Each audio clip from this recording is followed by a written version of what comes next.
This is a stunning and abrupt end to the career of John Boehner. My, oh my, what a wonderful day. I used to sing that on my way to work in the morning. Listen, my mission every day is to fight for a smaller, less costly, and more accountable government. And over the last 5 years, our majority has advanced conservative reforms that will help our children and their children. We're now on track to cut government spending by $2.1 trillion over the next 10 years. We've made the first real entitlement reform in nearly 2 decades. And we've protected 99% of the American people from an increase in our taxes. And we've done all this with a Democrat in the White House. So I'm proud of what we've accomplished. But more than anything, my first job as Speaker is to protect the institution. A lot of you know that my plan was to step down at the end of last year. I decided in November of 2010 that when I was elected Speaker that serving 2 terms would have been plenty. And but in June of last year, when it became clear that the majority leader lost his election, I frankly didn't believe it was right for me to leave at the end of last year. So my goal was to leave at the end of this year. So I planned, actually on my birthday, November 17th, to announce that I was leaving at the end of the year.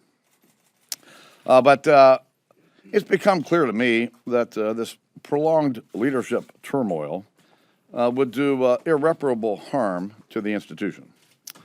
So this morning I informed my colleagues that I would resign from the speakership and resign from Congress at the end of October.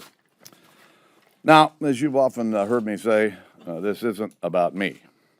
It's about the people. It's about the institution. Just yesterday, we witnessed the awesome sight of Pope Francis addressing the greatest legislative body in the world. And I hope that we will all heed his call to live by the golden rule. But last night I started to think about this. And this morning I woke up and I said my prayers, as I always do, and I decided, today's the day I'm going to do this. As simple as that. That's the code I've always lived by. If you do the right things for the right reasons, the right things will happen. And I know good things lie ahead for this House in this country, and I'm proud of what we've accomplished, especially proud of my team. I've been here my 25th year here, and I've succeeded in large part because I've put a staff together and a team together, many of which have been with me for a long time. And without a great staff, you can't be a great member, and you certainly can't be a great speaker.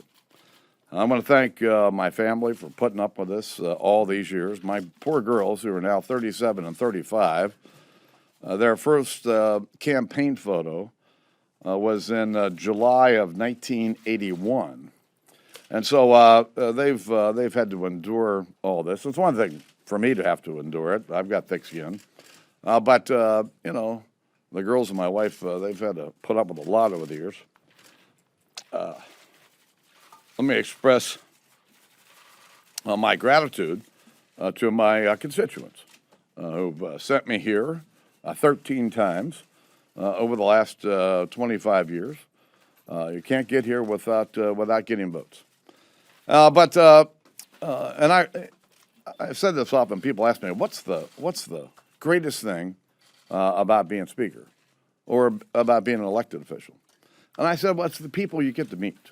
I've met tens of thousands of people in my own congressional district that I would never have met, other than the fact that I decided to run for Congress. And over the years, as I traveled on behalf of my colleagues in the party, I've met tens of thousands of additional people all over the country. And you meet rich people, you meet poor people, you meet interesting people, and probably a few boring ones along the way. But I can tell you that 99.9% of the people I meet on the road, anywhere, could not be nicer than they've been. It's been wonderful. It's been an honor to serve in this institution. And with that,